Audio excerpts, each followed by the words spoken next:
Yo guys, it is me, tomironi123, bringing you guys another custom tactics video. Today we'll be talking about a 4-2-3-1.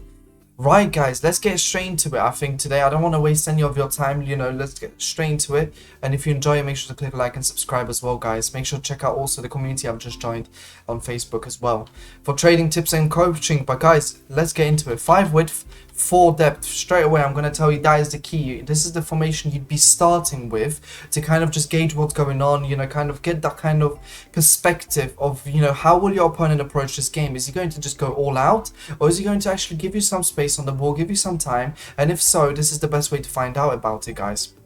Obviously ignore the positioning of the players. Usually I wouldn't place like this, but like if you want to make it work, then you've got to find a way to make it work guys. So tactics, 5 width, 4 depth. This is very key. This allows your 2 CDMs to just drop a bit further down, and that will allow you to obviously have that kind of emphasis in defense in the middle, allowing you to kind of control the game, get into the game slowly, and kind of gain, like I said, the perspective of how your opponent will take the game and how he will approach it really. 5 width, 5 players in the box, 2 corners, 2 free kicks. As always guys, you don't want to make sure that you overcommit too early on. I know I always mention in my tactics that I like putting players in the box, but with the 4-2-3-1, a formation that is so difficult to counter with, I don't feel like you have to do it straight away like this guys, off the block. If you want to really kind of just make sure that you're in the game, you don't lose control of the game, this is the best way to do it guys. These are the best tactics for it, and you will not get better ones in terms of the 4-2-3-1. Your striker is on stay forward. Very important, your striker needs to be on stay forward because that is one of the most key things in the whole game. If your striker is on stay forward, then it's perfectly okay to attack quickly and get that transition going. He'll be making those runs in behind for you, and that's exactly what you need, especially like I said, when you're countering. Your cam, keep him unbalanced. The left wing and the right winger need to be unbalanced. So, well, lamb ram, or like, I know in game it feels like a left winger, right winger, it's a lamb ram technically. So yeah, so the left one and the right one is going to be balanced fully. No messing around with that kind of stuff.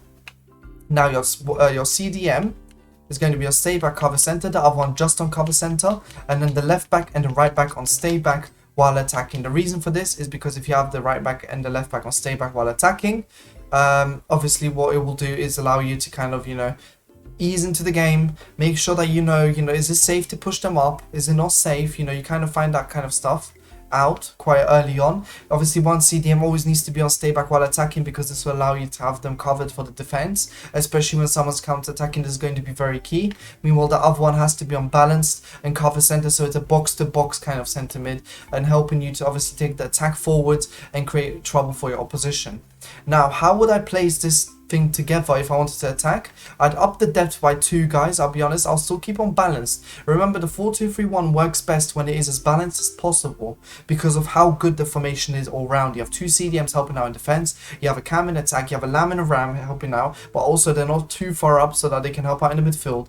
It's a very, very balanced formation, and you need to make sure you keep it around that kind of area. So no press after possession loss, no pressure on heavy touch, none of that. Just normal balanced, and that should do it. 6 depth guys. Offensive style, we move on to long ball now guys. The reason why we move on to long ball is because you want to transition quicker. This is a kind of 4-2-3-1 where you're like, right, I want to actually attack a bit more, really put an emphasis into my counter attacking play, and the best way to do it is to push players up a bit quicker guys. That is the best way to counter. How quickly can you get up there? So long ball is going to help you with that, because long ball has that ability to push players up there. That's what long ball does. As you can see from the little graphic that they do for us on the right side, you can see with long ball what happens is the players push up, and that's exactly what you need, those runs in behind, so that you can really transition quickly and give it to your opponent really in terms of how much can you defend and deal with you overloading his side.